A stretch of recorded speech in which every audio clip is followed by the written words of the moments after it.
India यानी भारत और India यानी विपक्षी दलों का एक गठजोड़।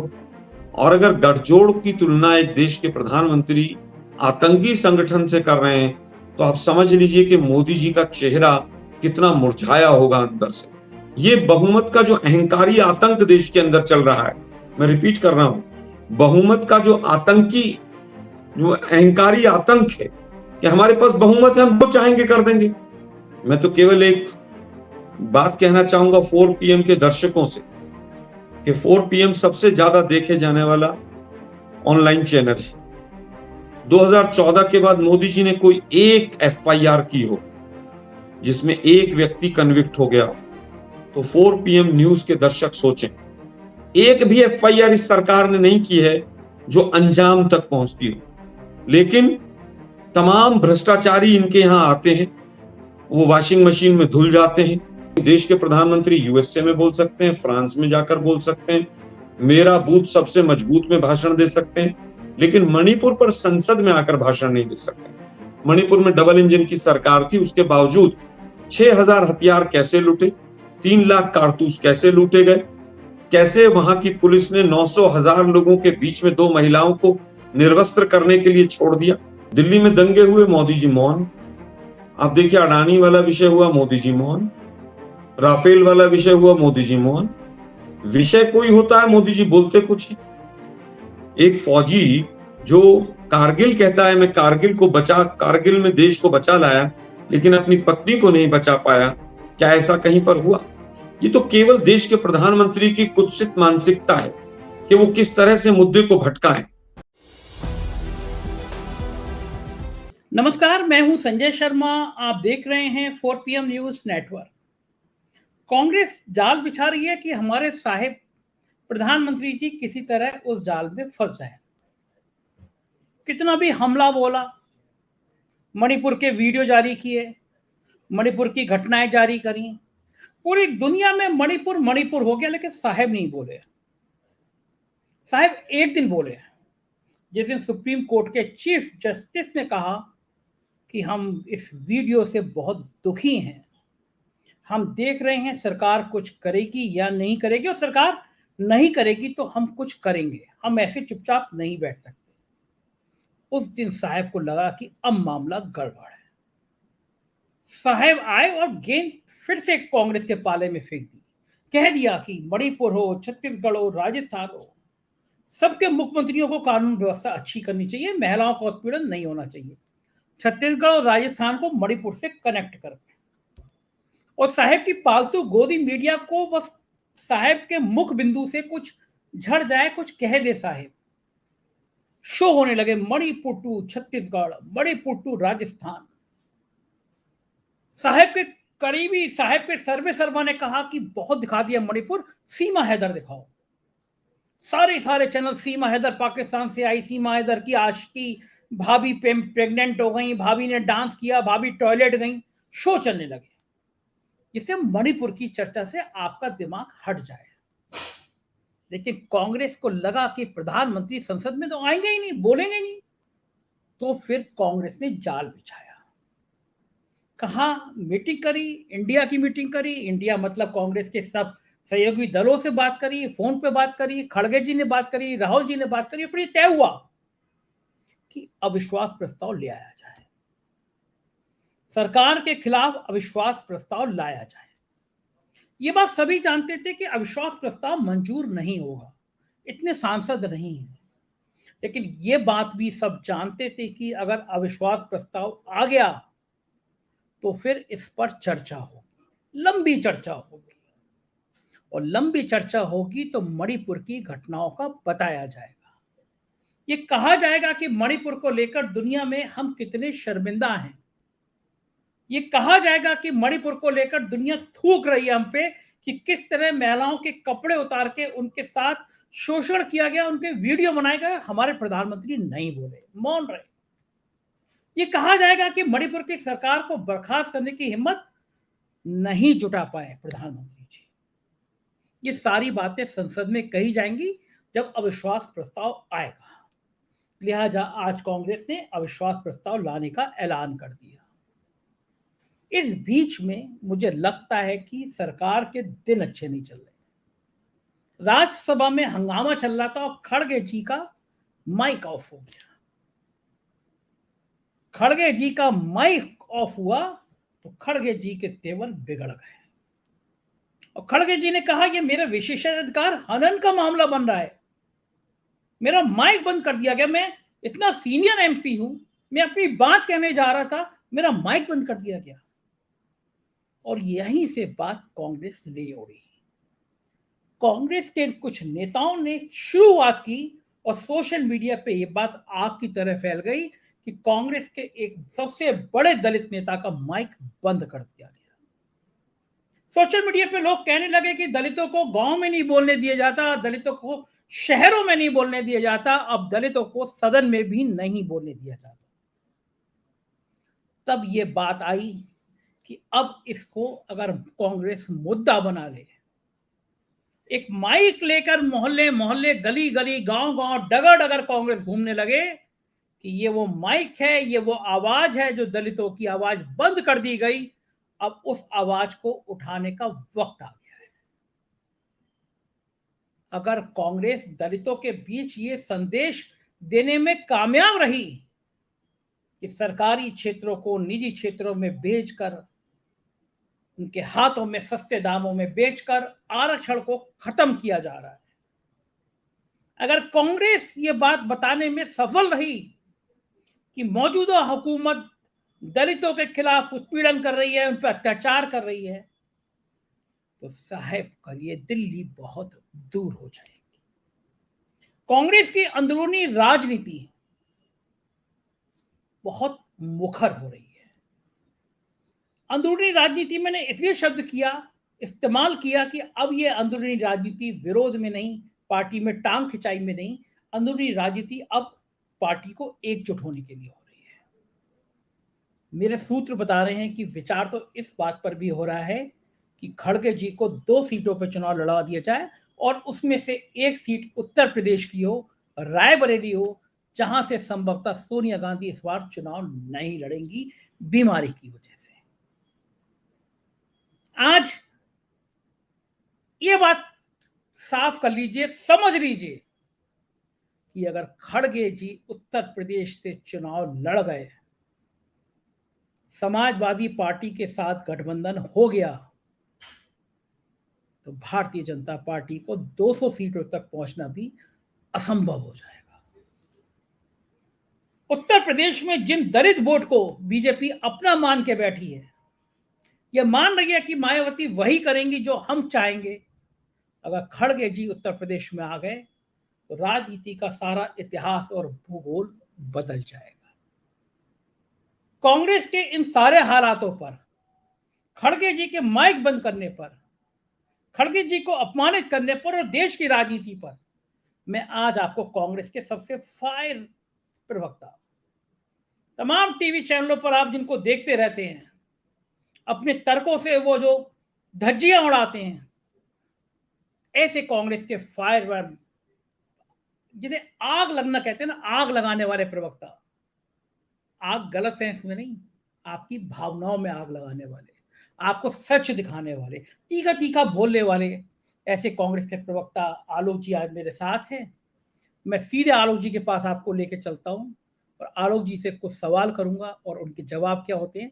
पूरा वीडियो जरूर सुनिएगा, आप मानेंगे कि आलोक जी की बातों में कितना दम है। चलते हैं आलोक जी के पास।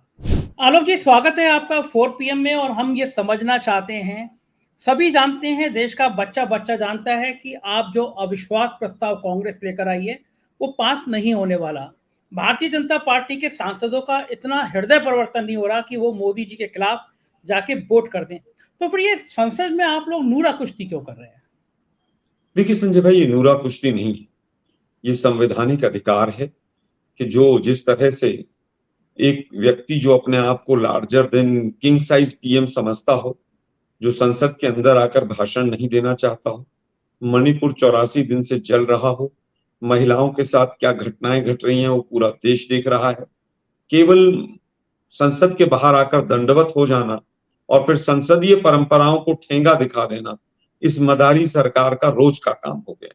मुझे लगता है कि आज जो इंडिया अलायंस है उसने 5वें दिन लगातार जब ये कहा कि 267 में आप चर्चा कराइए, अनलिमिटेड टाइम की चर्चा कराइए।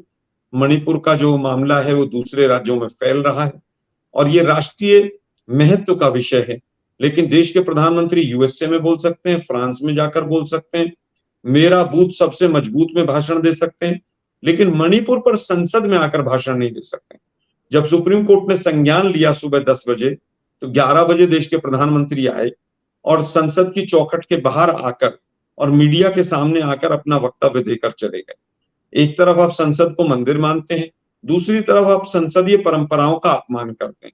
तो आज ये जो इंडिया अलायंस था, जो नो कॉन्फिडेंस मोशन लेकर आया, उसमें नूरा कुश्ती ना होकर मजबूरी में उठाया गया कदम था कि किस तरह से हम देश के सामने सच्चाई को ला सकें और किस तरह से देश के प्रधानमंत्री को हम विवश कर सकें कि भाई आप आइए और देश को बताइए मणिपुर में क्या हुआ। मणिपुर में डबल इंजन की सरकार थी, उसके बावजूद 6000 हथियार कैसे लूटे, 3 लाख कारतूस कैसे लूटे गए, कैसे वहां की पुलिस ने 900,000 लोगों के बीच में 2 महिलाओं को निर्वस्त्र करने के लिए छोड़ दिया।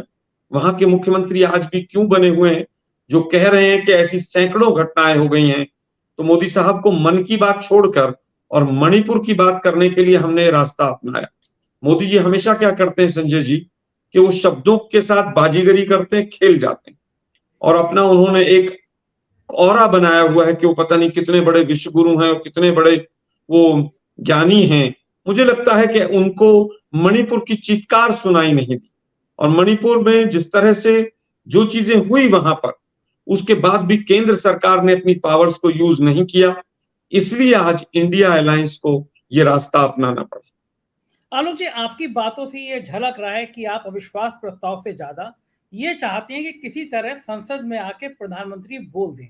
आपने जो जाल बिछाया है वो प्रधानमंत्री को फंसाने के लिए कि वो पार्लियामेंट में आके बोल दें। क्या यही मजबूरी, आप बुलवा नहीं पा रहे हैं इसके अविश्वास प्रस्ताव के अलावा, आप इतनी ताकत नहीं जुटा पा रहे हैं कि प्रधानमंत्री आके बोले?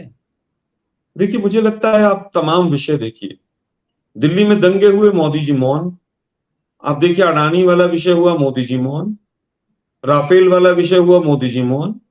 विषय कोई होता है, मोदी जी बोलते कुछ है।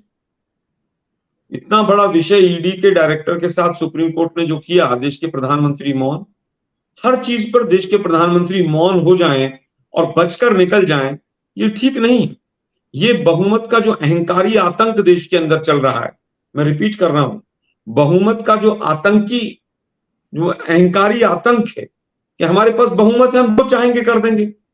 आज हम संविधान को नमन करते हैं कि larger than king size PM को अब देश में आकर वक्तव्य देना होगा और हम उम्मीद करते हैं कि कल वो आएंगे और कल आकर वो मणिपुर पर चर्चा करेंगे कि 198(1) में जो नोटिस दिया गया है अविश्वास प्रस्ताव का, उसमें स्पेसिफिकली जो विषय है वो मणिपुर है।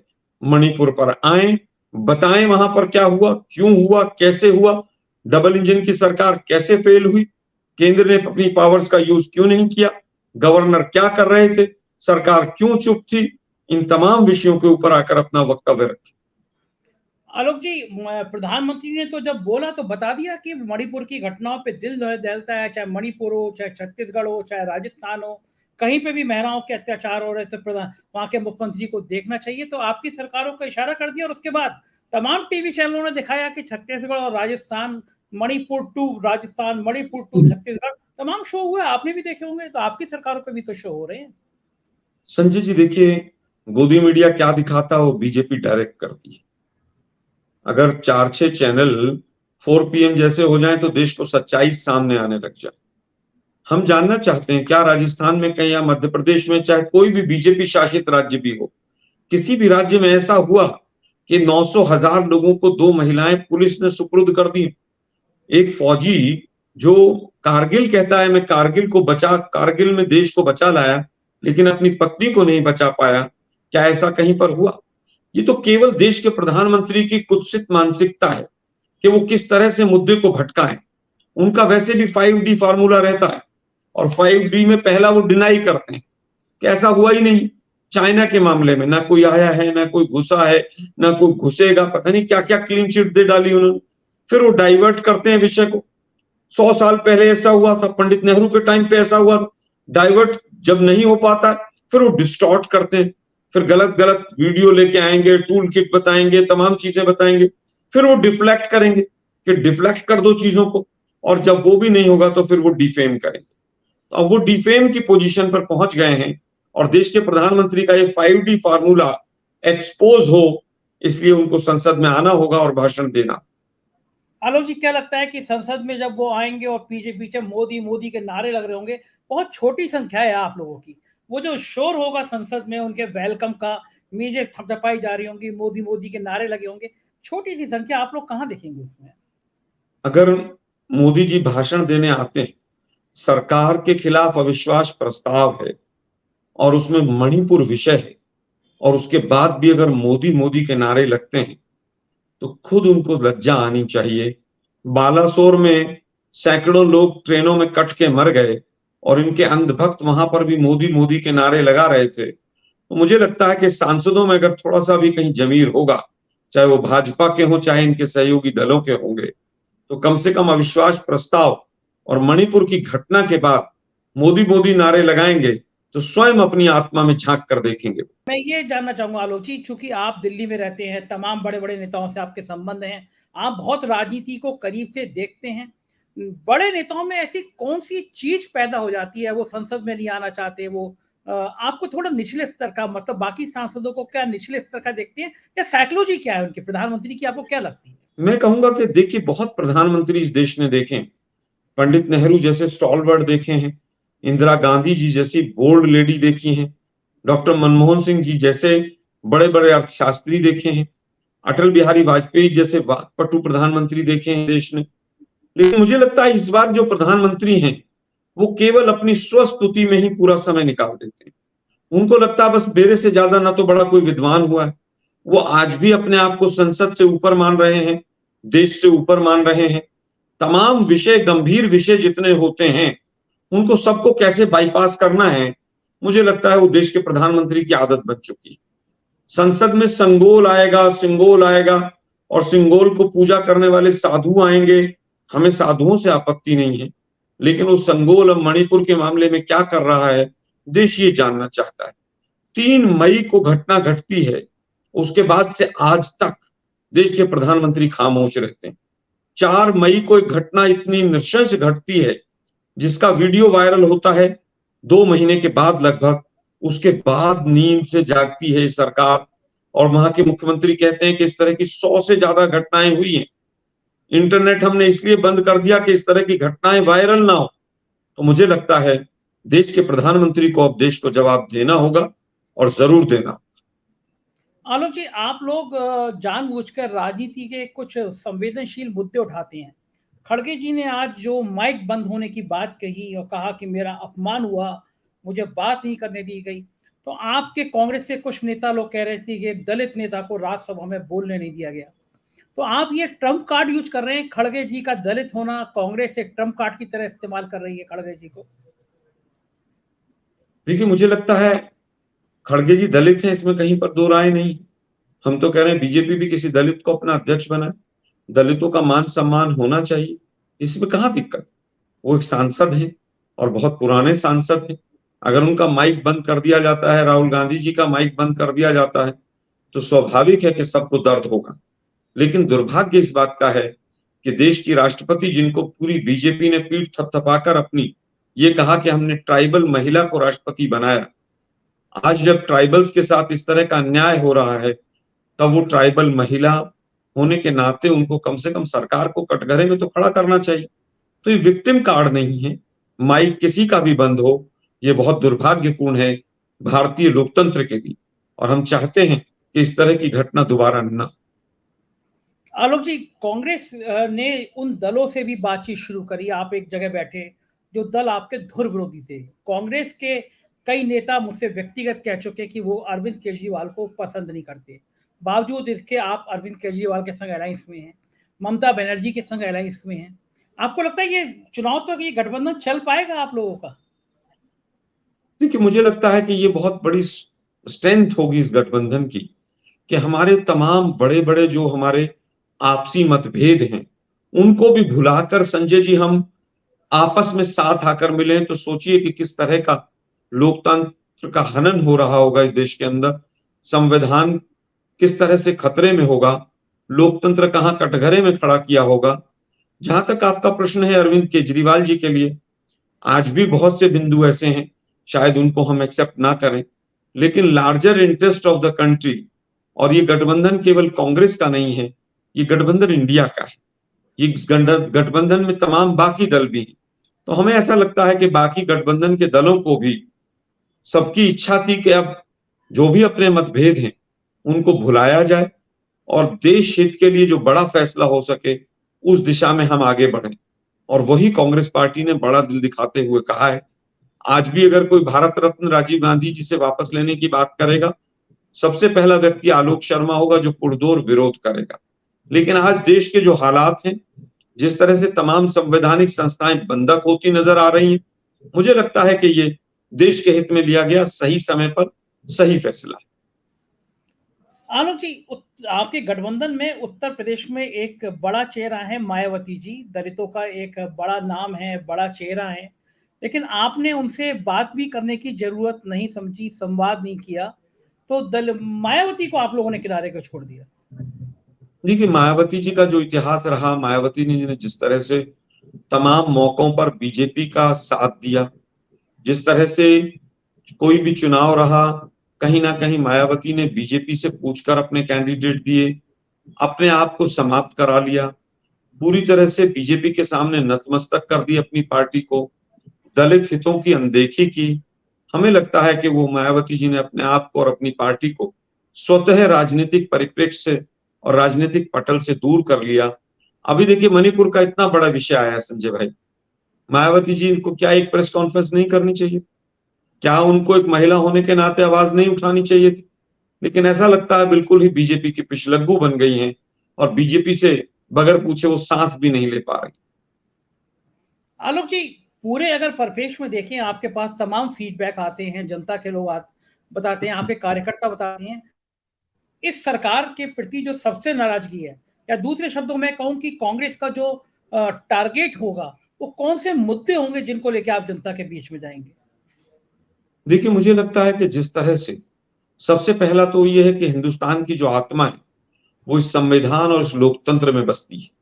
जिस तरह से उस आत्मा को कुचला है इन्होंने, वो हर एंगल से कुचला है। पहला हमारा मुद्दा वो रहेगा। दूसरा मुद्दा, इनकी जो आर्थिक नीतियां हैं उसमें महंगाई और बेरोजगारी चरम पर है। तीसरा मुद्दा, विदेश नीति इनकी पूरी तरह से फेल है। चीन हमारे देश में की जमीन पर घुसकर बैठा है और देश के प्रधानमंत्री क्लीन चिट दे रहे हैं। चौथा जो मुद्दा रहेगा, वो जो सामाजिक नीति इनकी पूरी तरह से दुर्दशा में है। जिस तरह से पूरे देश में इन्होंने डिवाइड एंड रूल कर दिया है, जाति और धर्म के नाम पर पूरे देश को बांट दिया है, और उसका जीता जागता उदाहरण मणिपुर है। ये सरकार पूरी तरह से चारों फ्रंट पर फेल है। हम इन चारों चीजों को लेकर जनता के बीच में जाएं। आलोक जी, कांग्रेस पे कैसे यकीन कर लेंगे सब लोग?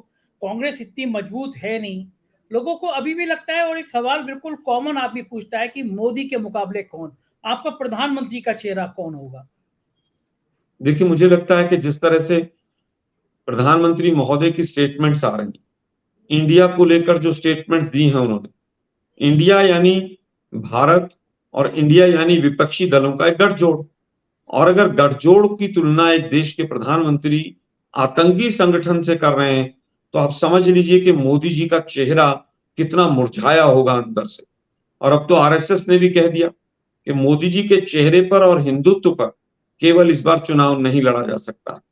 हमारे भी सूत्र बीजेपी के अंदर खाने से बता रहे हैं कि चाहे कुछ भी हो जाए, इस बार बीजेपी और आरएसएस भी मोदी जी के साथ नहीं है। केवल दो तीन चीजें हैं। मोदी जी के पास आज तमाम पावर्स हैं, तमाम संवैधानिक शक्तियां उनके पास हैं, और उनका दुरुपयोग किस तरह से होता है, अभी ईडी के डायरेक्टर के संदर्भ में संजय जी, मुझे लगता है कि पूरे देश के सामने बेनकाब हो चुके हैं। और यही मुद्दे होंगे तमाम जिनके ऊपर हम जनता के बीच में जाएंगे। मोदी जी के सामने चेहरा कौन होगा?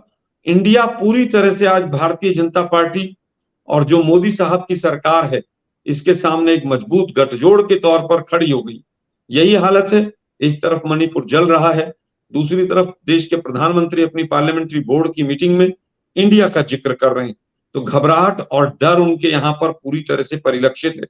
यही कारण है कि माननीय राहुल गांधी जी के खिलाफ एक झूठे षड्यंत्रकारी केस में उनको फंसाकर उसकी आधार बनाकर ये तय करने का प्रयास किया जा रहा है कि उनको 2024 में चुनाव न लड़ने दिया जाए। लेकिन मुझे लगता है न्यायिक प्रक्रिया अपना रास्ता ठीक अपनाएगी और हमें न्याय मिलेगा। आलोक जी, अगर आपको न्याय मिलता है, राहुल गांधी दोबारा सांसद बन जाते हैं, आपकी अकेली सरकार बन जाती है, तो आप प्रधानमंत्री किसको चुनना पसंद करेंगे, खड़गे जी को या राहुल गांधी को? देखिए, मुझे लगता है सांसदों का पूरा अपना विशेषाधिकार है। खड़गे जी के पास बहुत लंबा एक्सपीरियंस है। राहुल गांधी जी सर्वमान्य लीडर हैं। खड़गे साहब हमारे अध्यक्ष हैं। खड़गे साहब के पास लगभग 50 वर्षों का एक लंबा एक्सपीरियंस है। दोनों कैपेबल हैं, लेकिन ये तय करना पार्टी के हाईकमान का और सांसदों का काम है। आलोक जी, एक चर्चा ये भी चली थी कि अगर खड़गे जी 2 जगह से चुनाव लड़ेंगे और उसमें से एक उत्तर प्रदेश हो जाएगा, तो उत्तर प्रदेश में दलितों के बीच संदेश क्रांति ला सकता है। क्या पार्टी इस लाइन पे भी कुछ काम कर रही है कि खड़गे जी उत्तर प्रदेश की किसी एक सीट से चुनाव लड़ सकते हैं? देखिए, इस तरह की चर्चाएं मुझे भी सुनने में आई संजय भाई, लेकिन इस तरह का कोई आधिकारिक निर्णय अभी तक नहीं लिया गया। आलोक जी, लड़ाई उत्तर प्रदेश से लेकर बिहार तक और हिंदी भाषी राज्यों में खास तौर से मंडल बनाम कमंडल की एक तेज लड़ाई हुई। नीतीश कुमार ने जातीय जनगणना की बात की और वो लड़ाई आगे बढ़ गई। आपको क्या लगता है कि लड़ाई वाकई में मंडल बनाम कमंडल पे हो जाएगी और भारी कौन पड़ेगा? क्योंकि राम मंदिर बनेगा तो हिंदुत्व का उफान होगा उत्तर प्रदेश से और वो पूरे देश में उसकी तरंगे जाएंगी। देखिए, मुझे लगता है हिंदुत्व इनका नकली है, राष्ट्रवाद इनका कपटी है और दोनों मुद्दों पर बेनकाब हो गए। राम मंदिर न्यायालय के निर्देश पर बन रहा है। राम मंदिर में जो गबन हुए जमीनों के उसकी जांच इन्होंने नहीं कराई। राम मंदिर का न्यायालय के फैसले का स्वागत सभी ने किया, इवन मुस्लिम समुदाय ने भी किया। केवल उसको आप समझे कि 10 वर्षों तक आप काम नहीं करें और मणिपुर जैसी डबल इंजन की निकम्मी सरकार दें और उसके बाद केवल आप कहें कि राम मंदिर हमारे शासनकाल में बन रहा है इसलिए हमें वोट दे दो। ये देश की जनता बहुत चिंतन और मनन वाली जनता है। अब ये लोग बेनकाब हो चुके हैं। अगर सबसे ज्यादा किसी ने राम मंदिर के मामले में यू टर्न लिया तो बीजेपी है। जब विपक्ष में थी तो कहती थी कि ये आस्था का विषय, ये न्यायालय का विषय ही नहीं, ये संसद का विषय ही नहीं। और जब सत्ता में आए तो कहने लगे साहब ये तो न्यायालय का विषय। तो मुझे लगता है कोई नैतिक अधिकार नहीं है उनको कि जिस तरह का आज देश जिस दुर्दशा में पहुंचा हुआ है, हम कह रहे हैं कि राम मंदिर भी बने और राम राज्य भी आए।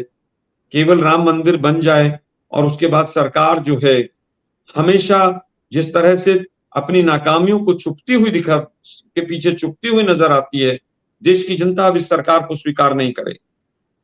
एक आखिरी सवाल आलोक जी, जिस तरह विपक्ष के नेता ईडी के निशाने पे हैं, जेल जा रहे हैं, कांग्रेस के नेताओं को भी डर लगता है? अभी 8-10 महीने बचे हैं। देखिए संजय भाई, डर इस प्रकृति का एक आधार है। डर किसी को भी लगता है और जब सत्ता सोच ले कि किसी को जेल में डालना है, मैं तो केवल एक बात कहना चाहूंगा 4 PM के दर्शकों से कि 4 PM सबसे ज्यादा देखे जाने वाला ऑनलाइन चैनल है। 2014 के बाद मोदी जी ने कोई एक FIR की हो जिसमें एक व्यक्ति कन्विक्ट हो गया हो, तो 4 PM न्यूज के दर्शक सोचें, एक भी FIR इस सरकार ने नहीं की है जो अंजाम तक पहुंचती हो।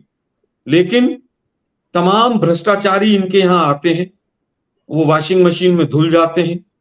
हेमंत बिश्व शर्मा से लेकर तमाम लोग जिनके खिलाफ ईडी और सीबीआई के तमाम चार्जेस थे और CD बनाई गई, तो अभी इनका जो दोहरा पैमाना है कि हम भ्रष्टाचार से लड़ रहे हैं, अब लोग कह रहे हैं कि भंगारू लक्ष्मण की पार्टी भी अगर भ्रष्टाचार से लड़ने की बात करेगी तो कहावत है कि छाछ तो बोले ही बोले, छलनी भी बोले, जिसमें 72 छेद हों।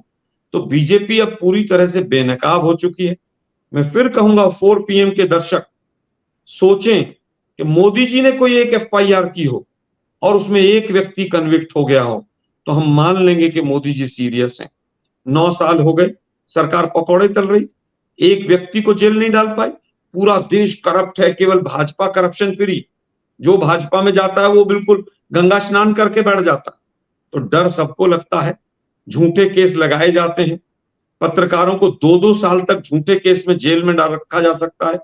और ईडी सीबीआई भाई किसी के पास होगी तो आप एक केस से निकलेंगे, दूसरे में बंद कर दीजिए, दूसरे से निकलेंगे, तीसरे में 2 महीने 4 महीने निकलेंगे और किसी का भी राजनीतिक कैरियर चौपट हो जाएगा। लेकिन मैं फिर कहूंगा, भारत जोड़ो यात्रा के बाद देश के अंदर एक मैसेज गया है कि डरो मत। और संजय भाई, कांग्रेसी नहीं डर रहे हैं, हम मुखरता से आपके चैनल पर अपनी बात रख रहे हैं और इस सरकार को और मोदी जी को कटघरे में खड़ा कर रहे हैं। और जो देश हित में कटघरे में खड़ा करेगा वही देश पर राज करेगा। बहुत बहुत शुक्रिया आलोक जी, आपने हमें अपना कीमती समय दिया, धन्यवाद, थैंक यू। तो ये थे आलोक जी और बता रहे थे कि शायद सुना उन्होंने भी है कि खड़गे जी रायबरेली से चुनाव लड़ सकते हैं। जाहिर है उत्तर प्रदेश जिस पर भारतीय जनता पार्टी को सबसे ज्यादा नाज है, मान रही है कि सबसे ज्यादा सीटें यहाँ पे आ सकती हैं। अगर खड़गे जी चुनाव लड़ गए तो इतिहास भूगोल सारा बदल जाएगा, क्योंकि ये भी पता है कि योगी आदित्यनाथ और दिल्ली दरबार के बीच सब कुछ ठीक नहीं चल रहा। राजनीति की ऐसी खबरों को देखना हो तो 4 PM ज्वाइन करिए।